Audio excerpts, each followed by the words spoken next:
juste à trop penser, à trop douter, à trop hésiter, on n'y arrive pas. Et ce n'est pas parce qu'on est mauvais, ce n'est pas parce qu'on n'est pas talentueux, c'est juste parce qu'on se pose trop de questions. Yo, quelle belle journée pour être en vie, j'espère que tu vas bien. Aujourd'hui, je vais te partager le système que j'ai mis en place tout simplement pour m'assurer que les choses soient faites. On parle tout le temps de productivité, il y a tout le temps plein d'articles qui sont postés, de posts sur LinkedIn, plein de podcasts, de livres également. Je voudrais te partager ce que j'ai mis en place pour que les choses soient faites. Ça fera office de podcast bilan également pour le mois de janvier 2023. Première astuce pour être plus productif d'une certaine manière et réaliser plus de choses, c'est tout simplement de choisir correctement tes ingrédients. Plus tu choisiras des bons ingrédients, mieux seront tes résultats. Alors c'est assez philosophique, c'est une métaphore un peu de la cuisine, mais garbage in, garbage out. En gros, si tu mets des mauvais ingrédients, tu auras un mauvais gâteau. Je me suis rendu compte que tout simplement en choisissant bien les tâches qui sont prioritaires, je faisais plus de choses. Parfois, on est tenté de faire tellement d'activités différentes dans une journée qu'on peut s'y perdre. Et ça, ce n'est pas être productif. Je me suis rendu compte que c'était être occupé. Ce n'est pas parce que tu fais beaucoup de choses dans une journée. Ce n'est pas parce que tu travailles pendant 10 heures dans une journée que tu es productif. Ce qui est la vraie productivité, c'est de faire les bonnes choses au bon moment. Donc déjà, si tu choisis des bons ingrédients, si tu choisis les bonnes actions à faire, tu gagneras beaucoup de temps et tu économiseras beaucoup d'énergie. Autre chose que tu peux faire, toujours dans cette même logique de choisir les bons ingrédients, c'est d'avoir du bon matériel. Je m'en suis rendu compte ce mois-ci, j'ai eu des soucis avec mon ordinateur, avec mon téléphone, avec plein de choses. Et tu réalises que lorsque tu n'as pas les outils adaptés à ta vision et à ce que tu veux faire, tu perds beaucoup de temps, tu rajoutes beaucoup de friction, ce qui fait qu'à la fin de la journée, tu vas accomplir beaucoup moins de choses ou tu vas les accomplir beaucoup plus difficilement. Donc tout outil qui pourrait vraiment faire une différence dans ton travail devrait être acheté. Je pourrais te partager quelque chose de tout simple que j'ai acheté ce mois-ci. Si tu regardes la vidéo du podcast, j'ai acheté un clavier pour mon ordinateur. Ça fait des années que je devais en acheter un parce que tu tapes plus vite et aussi ça te permet de mieux protéger ton dos, de pas être trop avachi sur l'écran. Mais je le faisais pas, je me disais oui, non, j'ai pas dépensé de l'argent, je vais prendre les raccourcis, je vais trouver une manière, c'est pas indispensable, mais je me rends compte que ça fait vraiment la différence. C'est vraiment un outil qui me permet de taper plus vite, d'avoir les bons mots et aussi d'avoir moins mal au dos à la fin de la journée. Donc c'est vraiment un outil, un ingrédient qui va m'aider à avoir des meilleurs résultats. Peut-être pas sur le court terme, mais sur le moyen terme et sur le long terme, c'est quasiment assuré. Donc choisis bien tes ingrédients, comme ça tu auras des meilleurs résultats. Et ça fera vraiment la différence. Deuxième conseil pour réaliser plus de choses, c'est de travailler moins. Alors je sais que c'est très contre-intuitif parce que ce podcast a pour but de te partager comment est-ce que tu peux faire plus dans tes journées. Mais je me suis rendu compte, encore une fois, que être occupé, ça voulait pas dire faire les bonnes choses. Je suis tombé sur un créateur de contenu qui s'appelle Danko, que je t'invite à suivre vraiment. Et sur sa chaîne YouTube, il partage son concept de la journée de 4 heures. Alors tu connais probablement Tim Ferriss avec son livre La semaine de 4 heures, qui est un livre qui a beaucoup fonctionné, qui a marqué beaucoup d'entrepreneurs. Tu connais peut-être également mon livre Le week-end de 7 jours, dans lequel je te partage comment être en week-end tous les jours de la semaine, du lundi au dimanche littéralement. Mais le concept de journée de 4 heures, c'est assez novateur. Et je l'ai testé, je me suis mis un minuteur, je ne travaille pas plus de 4 heures par jour, et j'ai eu tout autant de résultats. J'ai même fait plus de choses. Parce que il y avait le minuteur, j'ai été plus efficient. Si tu regardes la vidéo, tu peux voir que j'utilise un minuteur tout simplement de cuisine que j'ai acheté chez Action à 2 €. Je me fais plusieurs sessions de travail de 45 minutes qui sont bien définies en amont. Je sais exactement ce que j'ai à faire et j'ai pas beaucoup de travail. Donc, si tu cherches à travailler moins, au final, tu travailleras plus. À partir du moment où tu es intentionnel, ça va fonctionner. Ce qu'on fait souvent à tort, c'est de penser qu'on travaille beaucoup, alors qu'en vérité, on va regarder notre téléphone, on va aller sur Facebook, sur Instagram, regarder des vidéos sur TikTok, on va rêvasser. Alors que quand tu as un minuteur et que tu sais que tu as juste 3-4 sessions de travail de 45 minutes et après tu ne peux plus travailler, crois-moi, tu vas penser différemment. Tu vas dire, ok, le but de mon business, c'est de toucher des personnes, de gagner en visibilité, d'avoir de nouveaux clients. Quelle tâche je devrais faire en 45 minutes en premier pour avoir des clients aujourd'hui? Quelle tâche devrais-je faire en 45 minutes pour avoir plus de visibilité? Tu réfléchis beaucoup plus rapidement. Donc ça te permet de réaliser les choses, de faire en sorte que les choses soient faites et pas juste de chercher à être productif, mais vraiment de faire les choses. Deuxième conseil. D'ailleurs, peut-être que tu connais tous ces principes un peu de gestion du temps, comme la loi de Parkinson ou tout simplement la méthode Pomodoro. Ce sont des très très très bonnes techniques. La méthode Pomodoro, qu'est-ce que c'est? C'est tout simplement que tu travailles pendant 25 minutes sans interruption, sans distraction, ton téléphone est loin, et au bout de 25 minutes, tu fais une pause de 5 minutes et tu répètes ça plusieurs fois. Pour faire simple, hein, c'est un peu plus complexe, mais c'est ça, en gros, la méthode Pomodoro. Ça te permet de rajouter de l'urgence. Et la loi de Parkinson, c'est pareil. C'est tout simplement que plus tu auras de contraintes et plus tu vas faire les bonnes actions au bon moment. Je t'invite à y penser. Et peut-être que ça t'est déjà arrivé d'avoir un examen pour lequel tu n'avais pas révisé, et de t'y prendre la veille, et tu arrives à tout apprendre, d'avoir une bonne note, tout simplement parce que tu as pensé différemment. Tu t'es dit, ok, j'ai que 6 heures devant moi, qu'est-ce que je dois apprendre, comment est-ce que je suis méthodique, comment est-ce que je suis pratique. Pense à ça. Faire les choses vaut mieux que de penser à faire les choses. Troisième conseil que je pourrais te partager, tout simplement pour réaliser plus de choses dans ta journée, dans ta semaine, dans ton mois, dans ton trimestre, dans ton année, dans ta décennie, dans ta vie, tout ce que tu veux, c'est de dire non. Le mot non est l'un des mots les plus puissants et je me rends de plus en plus compte, j'ai des décisions pas faciles à faire en ce moment, on me propose des projets qui sont hyper sexy, qui sont encore plus ce mois de janvier, qui sont hyper sexy, qui sont vraiment beaux, qui pourraient faire rêver certaines personnes, mais je suis tenté de dire non parce que ça m'éloigne de mon objectif principal. Et ça fait la différence. Savoir quelle est ta vision, savoir ce que tu vas accomplir et après décider pendant une période de temps que tout ce qui n'est pas lié directement ou indirectement, mais vraiment une indirection qui est très très légère à ce projet, à cette vision, ce sont des distractions. Les distractions, ce sont des choses qui vont tout simplement te détourner de ce que tu vas faire. Une distraction, ça peut être sexy. Même lire un livre d'une certaine manière, c'est une distraction. Faire de la méditation, ça peut être une distraction d'une certaine manière. Tout dépend de l'intention avec laquelle tu fais tes tâches. Mais si tu es capable de dire non à certains clients, dire non à certains projets, tu vas avoir beaucoup plus de temps. Je pourrais te dire que ce mois-ci, en janvier, j'ai dit non beaucoup plus à Instagram et à TikTok. Tu sais, c'est très difficile, hein, tu es sur les réseaux sociaux, puis avant même de te rendre compte, il y a une demi-heure qui s'est écoulée. C'est horrible, tu perds beaucoup de temps, tu perds beaucoup d'énergie et tu n'as pas beaucoup avancé en vérité. Tu n'as pas fait des progrès qui sont considérables.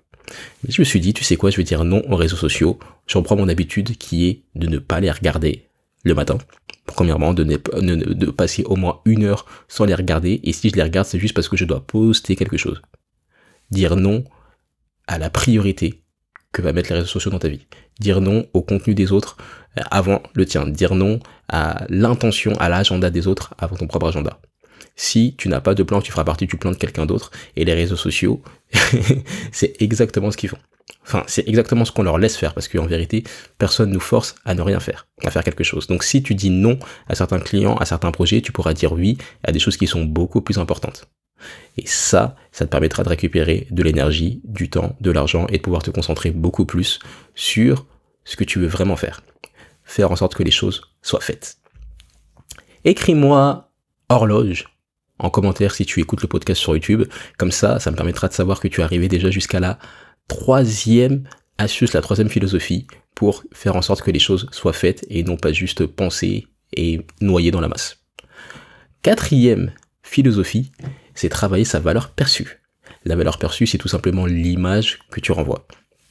Pendant longtemps, pendant des années, j'étais dans une démarche de juste poster du contenu, faire les choses, faire de la quantité, faire de la qualité également, mais c'était pas vraiment ma priorité. Je me disais, vas-y, tu sais quoi, c'est pas grave, c'est pas important, le plus important, c'est le contenu, c'est pas le contenant, alors que les deux sont tout aussi importants. Travailler ta valeur perçue, c'est l'image que tu vas renvoyer.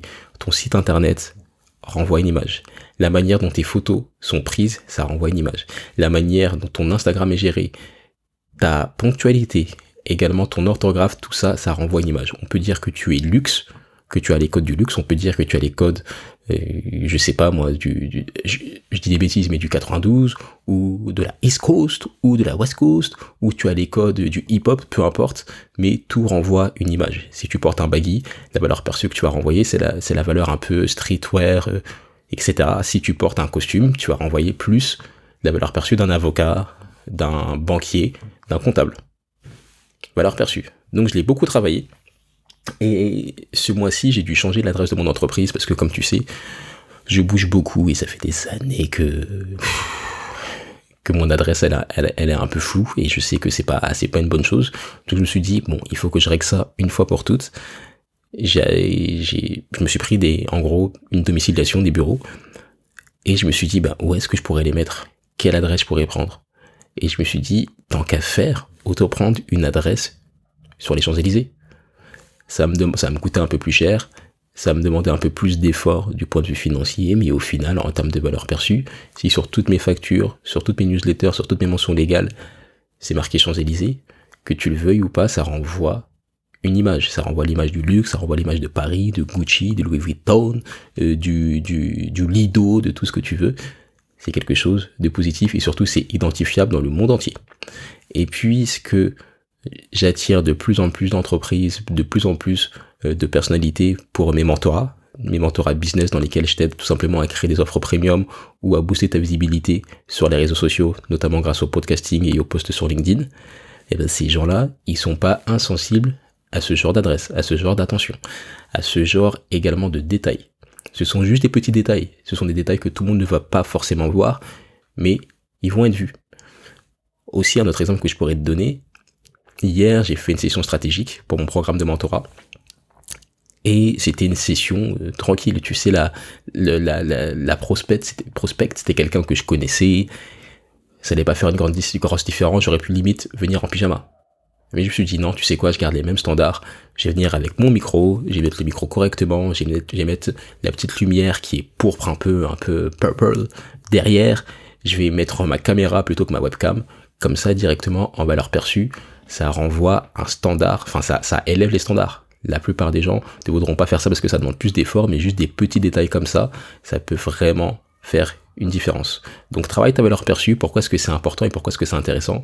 Ça va faire que tu auras beaucoup moins besoin de te vendre, ça va faire que tu auras beaucoup moins besoin de parler, c'est la valeur perçue que tu vas renvoyer qui va faire une grosse partie du travail, une grosse partie du marketing. Si ton adresse elle est sur les Champs-Élysées, ça fait une partie du marketing. Si tu as une chaîne YouTube avec 1 million d'abonnés, tu n'as même pas besoin de parler, ça fait déjà partie du marketing, on va se dire que tu sais ce que tu fais, que tu as une bonne audience, que tu es connu, etc. Valeur perçue, si tu as un bon parfum, si tu as un certain style vestimentaire, si tu habites à certains endroits, ça renvoie quelque chose. Valeur perçue, si tu as des clients aussi qu'on peut identifier plus facilement, ça va être beaucoup plus simple pour toi de vendre. Donc pensez à toutes ces choses-là, attirer les bonnes personnes, attirer les bonnes opportunités, ça fait vraiment la différence.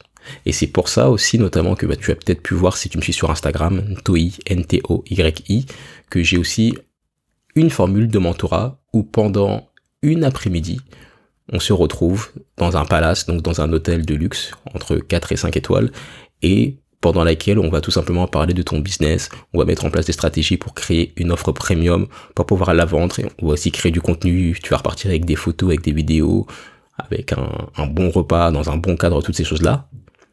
C'est de la valeur perçue. Pourquoi choisir de le faire dans un grand palace plutôt que de le faire dans un petit coworking ou autre? C'est tout simplement parce que l'image que ça va renvoyer va aider beaucoup plus le client ou la cliente et ça va aussi apporter d'autres opportunités. Donc parfois, aller en première classe, ce n'est pas une perte d'argent. Parfois, aller manger dans certains endroits, ce n'est pas une perte d'argent parce que ça va t'attirer des opportunités et ça va faire en sorte que tu seras beaucoup plus productif sans changer quelque chose. À part la décision que tu as pu prendre d'aller te mettre dans un café 5 étoiles plutôt que dans un café en bas de chez toi. On continue sur le 5e conseil que je pourrais te partager pour avoir plus d'opportunités et pour que les choses soient faites, c'est de développer la gratitude. Alors oui, tu dois te dire, mais pourquoi est-ce qu'il parle de gratitude? On est en train de parler de gestion du temps, de réaliser ses projets, réaliser ses rêves, réaliser sa vision. La gratitude va faire en sorte que tu vas pas toujours être dans le besoin. Je t'explique. Quand tu vas acheter un téléphone, tu vas te dire, ah, ok, il est top, tu vas être content pendant un jour, mais au bout d'1 an, ce téléphone, ce sera juste ton téléphone. Et tu vas être saoulé. Tu vas dire, ah, mais c'est pas le dernier iPhone, c'est pas le dernier ci, il manque ça. Tu vas ne jamais être satisfait, tu vas toujours penser qu'il te manque quelque chose, alors qu'en vérité, tu as beaucoup de ressources, tu as beaucoup plus de ressources que ce que tu penses. Là, avec tous les outils qu'on a, les maths, les téléphones, l'information, l'accès à des plateformes comme ChatGPT ou tout ce que tu veux, on a beaucoup plus de ressources pour réussir que la plupart des gens. Et encore plus si on se compare aux gens dans le passé, on a tout pour réussir. Ils faisaient beaucoup plus de choses avec beaucoup moins que ce que l'on a aujourd'hui. Donc, juste si tu prends le temps de développer la gratitude, de dire, oh, ok, c'est peut-être pas le dernier téléphone, il me manque peut-être ci, il me manque peut-être ça, mais je suis hyper content parce que ce téléphone, il m'aide à prendre des photos. Il y a des photos, certaines de ces photos ont déjà changé ma vie. Ça m'a attiré des clients, ça m'a attiré des opportunités, ça m'a permis d'immortaliser des moments avec des proches. Tu développes la gratitude, ce qui fait que tu seras pas toujours en train de te concentrer à chercher à acheter un nouvel objet, un nouveau truc, un nouveau hack, un nouveau logiciel, un nouveau plugin, tout ce que tu veux. Tu seras déjà juste concentré sur ce que tu as et tu te concentreras sur faire ce qu'il y a de mieux avec les ressources que tu as déjà en ta possession. Développer la gratitude. Parfois, je me surprends à être un peu ungrateful quand je conduis. Je me dis, oh, j'ai la flemme d'y aller, ça me saoule, etc. J'ai pas envie de conduire. Et après, je repense juste à comment est-ce que j'ai galéré pour obtenir le permis de conduire, la quantité d'argent que j'ai dû dépenser, le nombre d'heures que j'ai dû donner pour y arriver. Et je me dis, waouh, non mais j'ai réussi à avoir le permis. J'ai prié pour avoir le permis, tellement que c'était dur pour moi. Pareil, avoir un appartement, avoir un studio d'enregistrement également. Il y a 10 ans, j'en rêvais, même j'en pleurais. Je me disais, c'est pas possible, est-ce que je vais m'en sortir? J'en pouvais plus. Mentalement, ça a été très dur. Et aujourd'hui, c'est énorme. Donc maintenant, quand je me dis, ouais, il faudrait que je refasse la peinture, ou il faudrait que j'en chie, ou il n'y a pas assez de prise, je me dis, mais attends, mais juste pense à ce que tu avais avant, à ce que tu n'avais pas avant, et sois content, arrête de te plaindre, et juste bosse, parce que la seule chose qui va faire en sorte que les choses arrivent plus facilement, c'est de bosser, et de bosser sur les bonnes tâches. Donc développe la gratitude. Voici les 5 principes que je voulais te partager pour faire en sorte que les choses se réalisent plus de ton côté pour attirer les bénédictions. Je te les répète, la première chose c'est de bien choisir tes ingrédients pour avoir des meilleurs résultats. La deuxième chose c'est de chercher à travailler moins, faire des journées de 4 heures par exemple, comme ça tu te concentres sur les tâches qui sont essentielles. La troisième c'est de dire non à certains clients, à certains projets, à certaines opportunités. La quatrième astuce, c'est de travailler sur ta valeur perçue. Et la cinquième, c'est de développer la gratitude. Prends un carnet de gratitude, écris sur un tableur Excel, peu importe, mais chaque jour, on devrait être reconnaissant. Depuis des années, j'ai une sorte de tableau de gratitude sur mon ordinateur, sur lequel je vais noter 4 choses pour lesquelles je suis grateful, pour lesquelles je suis reconnaissant. Et parfois, je ne sais pas quoi marquer, donc je marque juste merci, car j'ai pu respirer. Merci, car aucun de mes appareils n'a bugué. Merci car j'ai pu me nourrir correctement et j'ai pas eu de soucis. Juste ça va te permettre juste d'apprécier un peu plus le voyage et de ne pas penser que c'est quand tu arriveras à réaliser certains objectifs que tu seras heureux. Le bonheur, c'est aujourd'hui. Ouh là là, j'ai l'impression d'être Christophe Maé ou d'être, je sais pas, moi, Socrate. Donc, écris-moi merci en commentaire si tu écoutes le podcast sur YouTube, comme ça me permettra de voir que tu es allé jusqu'au bout et ça me permettra également de voir si tu as décidé d'adopter un peu plus la gratitude dans ta vie. Je voudrais te partager 3 leçons que j'ai pu tirer de ce mois de bilan, enfin de ce mois de janvier 2023. La première chose, c'est que le doute est la première raison de l'échec. Je pense pas que c'est les résultats qui vont faire en sorte que tu as échoué, c'est juste parce que tu as trop douté. Ça, je me rends compte, juste à trop penser, à trop douter, à trop hésiter, on n'y arrive pas. Et ce n'est pas parce qu'on est mauvais, ce n'est pas parce qu'on n'est pas talentueux, c'est juste parce qu'on se pose trop de questions. J'ai commencé un mentorat avec une nouvelle personne le mois dernier, en janvier, et cette personne n'avait jamais vendu un accompagnement, une offre à plus de 100 €. Et c'est juste parce qu'elle a pu se dire que c'était pas forcément pour elle aujourd'hui, ou que c'était pas le bon moment, ou peu importe. C'était que des doutes. Et après, en 2 heures, la première heure, je l'ai accompagnée, et juste après, elle a proposé l'offre, et là, l'offre aurait été acceptée. Il n'y a pas encore eu de virement, donc comme j'aime beaucoup dire, tant que c'est pas sur le compte en banque, ça ne compte pas, mais elle a eu un oui, et je sais que ça va changer son mindset. Juste parce que maintenant, elle ne doute plus sur le fait que ça soit possible pour elle. Donc le doute est la première raison de l'échec. Fais tout pour protéger ta confiance, fais tout pour développer ta confiance, parce que c'est ce qui va te permettre de réaliser beaucoup plus de choses. Deuxième conseil, deuxième leçon, c'est d'investir dans ton environnement. Je t'en ai parlé tout à l'heure, l'adresse sur les Champs-Élysées. Je peux aussi te dire qu'en janvier, j'ai commencé à prendre un studio d'enregistrement dans Paris, où c'est un endroit qui est vraiment fait pour ça. Il n'y a pas de Xbox, bon je ne joue pas à la Xbox, mais pour te dire que tout est designé pour ça, l'acoustique est faite pour ça. Il y a des mousses, il y a les micros, c'est professionnel, enfin c'est parfait, littéralement. Pourquoi est-ce que c'est intéressant? Parce qu'encore une fois, ça me permet de me concentrer sur faire le travail. Je suis pas en train de me demander, oui, bon, qu'est-ce que je fais? Est-ce qu'on mange? Est-ce qu'on va sur Instagram? Je me suis déplacé, je suis allé jusqu'au studio et tu sais comment je suis avec les déplacements, je fais tout pour les éviter au maximum. Si je me suis déplacé, ce n'est pas juste pour être en studio, écouter de la musique et parler avec des potes. Non, c'est parce que il faut faire des choses, il faut que ça soit terminé, il faut que ça sorte, il faut que ça sorte, il faut que ça soit terminé, que ça soit vraiment finalisé. Donc, investir dans ton environnement, pareil. Quand je vais à la salle de sport, tu sais que j'aime pas me déplacer pour aller dans les salles de sport, je préfère faire du HIIT chez moi, mais quand je vais à la salle de sport, je me dis, c'est quoi, là je suis juste concentré pendant 1 heure sur améliorer ma forme physique, et le travail est fait. Quand tu vas à la salle de sport, tu n'es pas en train de te demander si tu dois faire du sport ou pas. T'es déjà là, tu t'es déplacé, donc t'es sûr que le sport va être effectué. Investis dans ton environnement. Si tu as besoin de terminer un projet spécifique, s'il faut partir quelque part, s'il faut louer un bureau, s'il faut aller dans une bibliothèque, fais-le parce que ça peut vraiment faire la différence. Il y a un auteur d'ailleurs, je ne sais plus lequel c'était, un auteur américain qui avait besoin de terminer un livre. Ce qu'il a fait, c'est tout simplement qu'il a pris un aller-retour, je pense, en business class, juste pour terminer son livre. Il était juste concentré sur ça. Dans les airs, tu n'as pas de connexion Wi-Fi, a priori, ça dépend, mais voilà, tu as un réseau qui est pas optimal. Il s'est juste concentré sur écrire. J.K. Rowling également, Harry Potter, elle, ce qu'elle fait souvent pour écrire, c'est qu'elle va se prendre une chambre dans un hôtel, je sais plus où, je crois que c'est en Écosse, ou à vérifier, elle se prend une chambre et elle écrit. Voilà, elle sort de chez elle. Elle investit dans son environnement. Ce n'est pas une perte de temps, ce n'est pas une perte d'argent, si au final tu as un projet qui va changer ta vie, ou peut-être la vie de quelqu'un d'autre. C'est magnifique. Troisième leçon que je pourrais te partager, c'est self-care is self-love. Donc pour faire simple, l'amour, prendre soin de toi, c'est t'aimer d'une certaine manière. Comme tu peux constater, j'ai les cheveux longs, j'ai des locks. Les locks, ça demande un certain entretien. J'ai les cheveux qui ont la particularité de pousser vite. Enfin, depuis que je fais des locks, mes cheveux poussent plus vite que quand j'étais pas locksé. Ce qui fait que j'ai beaucoup de repousses et que ça me saoule parce que à chaque fois, faut refaire les repousses. Ça me prend 4 heures, 5 heures, je perds une journée, ça fait mal, c'est pas agréable, j'ai l'impression de perdre du temps. Donc parfois je laisse un peu trop traîner, j'ai des repousses qui sont trop conséquentes, et je me suis rendu compte que en termes de valeur perçue, et aussi en termes d'estime personnelle, c'était pas la meilleure chose à faire.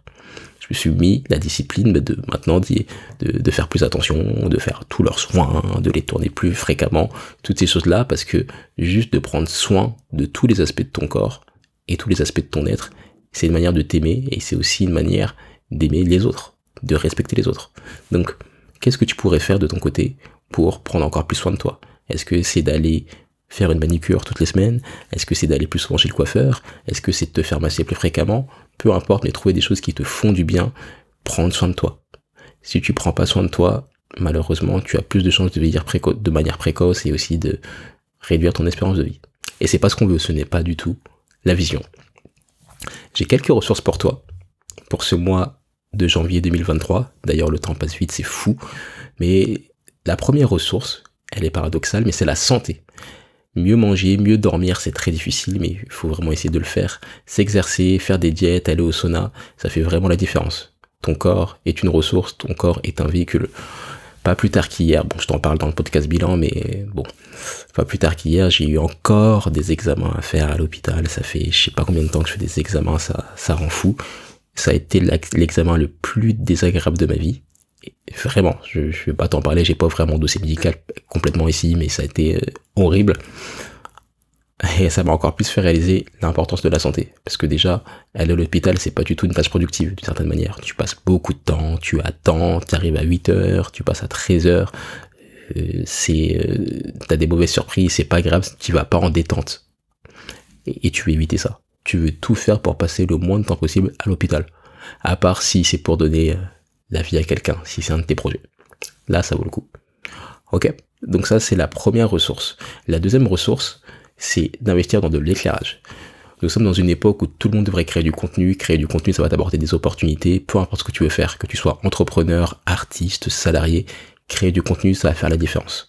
Donc tu sais très bien qu'on dit tout le temps que le son, c'est important. C'est pour ça que tu vois que j'ai toujours un bon micro, que je mets toujours un micro-cravate aussi, en backup au cas où un micro ne fonctionnerait pas, parce que j'essaie constamment d'améliorer mes standards. Je mets beaucoup d'importance sur le son, mais pendant des années, je mettais pas vraiment d'importance sur la lumière, sur l'éclairage, alors que c'est très important.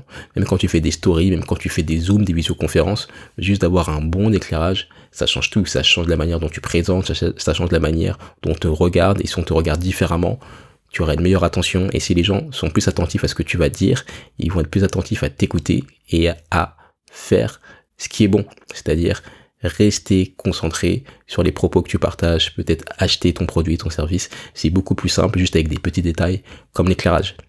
Et oui, donc je pourrais te recommander des softbox, donc ça prend un tout petit peu de place, mais c'est un bon investissement. Il y en a des plus petites, mais celles que j'ai achetées, je vais pas te les montrer à la caméra, je vais te mettre une petite photo ici. Ce sont les Humber softbox. T'inquiète pas, si tu écoutes le podcast, je te mettrai le lien en description également.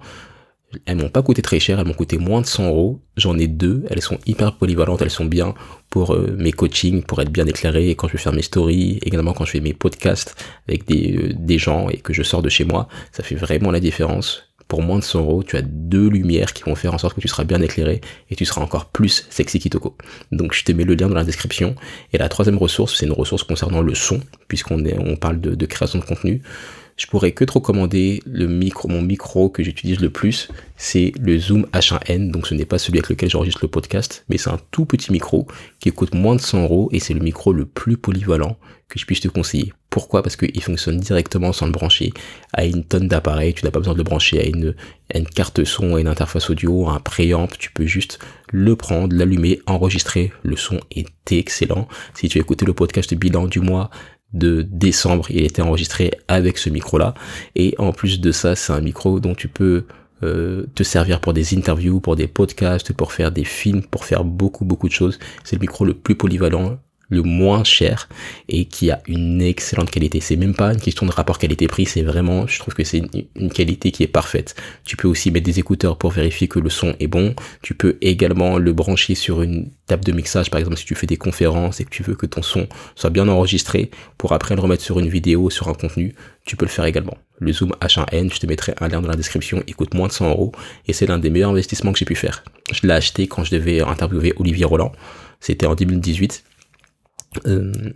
J'avais déjà dépassé le budget que j'avais prévu en termes de création de contenu, mais je l'ai encore aujourd'hui, il fonctionne très bien et ça a été l'un des meilleurs investissements que j'ai pu faire en termes de matériel. Bien évidemment, après mon MacBook et mon téléphone. Voici des ressources, je t'ai mis les liens dans la description. Pour conclure, je voudrais te remercier d'écouter le podcast bilan chaque mois. Je me suis rendu compte que c'était le format préféré de beaucoup de personnes, probablement le tien également. Je serais curieux de savoir pourquoi, parce que c'est un contenu qui est beaucoup plus épuré, c'est beaucoup plus calme, tu vois comment je parle, tu vois, j'essaye de te séduire un peu, tu comprends, ça c'est ma voix un peu de R&B, c'est ma voix de Matt Houston. Bon, je sais pas pourquoi j'ai dit Matt Houston, mais c'est la voix tranquille. Je suis curieux de savoir pourquoi est-ce que tu apprécies autant ce contenu, mais c'est toujours un plaisir de le faire, même si à chaque fois je dois me motiver à brancher la caméra, etc. Parce que, voilà, mais je sais que ça fait la différence. Et puis tout simplement, je voudrais aussi te parler de mon mentorat parce que je sais que beaucoup de personnes veulent savoir comment travailler avec moi. Mon mentorat, c'est simple, c'est un mentorat sur mesure qui est basé sur tes objectifs. C'est pour ça que je te donne jamais un programme complet. Je veux vraiment t'avoir au téléphone. Et en général, ce dont on parle, c'est comment créer une offre premium. Donc quand je parle d'une offre premium, c'est d'être capable de gagner tes premiers 1000 euros sur Internet. On parle également de comment, une fois que tu as créé ton offre premium, la vendre pour attirer des clients ou pour en attirer plus. Et aussi, évidemment, je te partage toute mon expérience en tant que créateur de contenu, en tant que chef d'entreprise, en tant qu'artiste également, pour que tu puisses avoir la meilleure expérience possible et le meilleur business possible. En plus de ça, tu as un soutien, tu sais comment je suis, tu m'entends dans le podcast, tu vois les conseils que je donne, tu peux t'abonner également à ma newsletter quotidienne. D'ailleurs, si ce n'est pas fait, je t'inviterai à t'inscrire parce que c'est vraiment un contenu qui va droit au but et dans lequel je partage tout ce que j'apprends tous les matins. Je te mettrai le lien dans la description, sinon sur notoi.fr tu pourras la trouver. Et le fait d'avoir un soutien, d'avoir quelqu'un qui t'écoute, quelqu'un qui va te donner des objectifs, quelqu'un qui va donner des devoirs, quelqu'un qui va un peu surveiller ce que tu postes sur les réseaux sociaux si c'est ton objectif, quelqu'un qui va un peu surveiller tes habitudes si c'est tes objectifs, ça fait une différence. Ok ? Donc si tu veux rejoindre le mentorat, sache que je couvre 2 places par mois. Là, je vais voir un peu comment est-ce que je me situe. J'ai quelques rendez-vous prévus, mais je t'invite quand même à tenter, à tester. C'est investir sur toi. C'est des tarifs qui sont premium.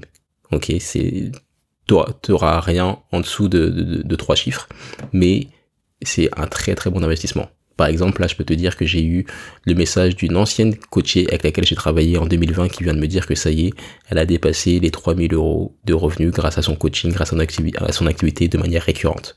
3 000 euros tous les mois alors qu'elle n'avait jamais rien vendu en termes d'offres premium avant. C'est magnifique. Et ça pourrait être toi également. Donc je t'invite à m'écrire sur contact@ntoi.com si tu veux avoir plus d'informations. contact@ntoi.com ou n'importe où tu pourrais me trouver et on pourra en parler également. En tout cas, le mois de février, il commence à l'heure où j'enregistre ce podcast, là nous sommes le 1er février. Je continue d'avancer, je continue de partager du contenu, je continue de travailler sur un projet musical, je vais jamais aussi vite que ce que je voudrais, mais je suis vraiment sur ça. Et je continue également de faire des podcasts, de t'apporter de la valeur, de t'aider, de te partager des concepts, de te partager mon retour d'expérience pour qu'on puisse tous grandir et faire une meilleure planète. Ça fait très Michael Jackson, mais c'est vraiment ce que je pense et c'est vraiment ce que j'ai envie de faire, c'est de partager suffisamment de conseils pour qu'il y ait plus de gens qui soient passionnés, qui vibrent dans ce qu'ils font et que ainsi le monde soit un endroit meilleur. En tout cas, écris fini en commentaire si tu écoutes le podcast sur YouTube et que tu es allé jusqu'au bout. Et comme d'habitude, mentionne-moi sur Instagram, Toi, je repartage tout. Et comme d'habitude, n'abandonne pas et fais ce que tu as à faire.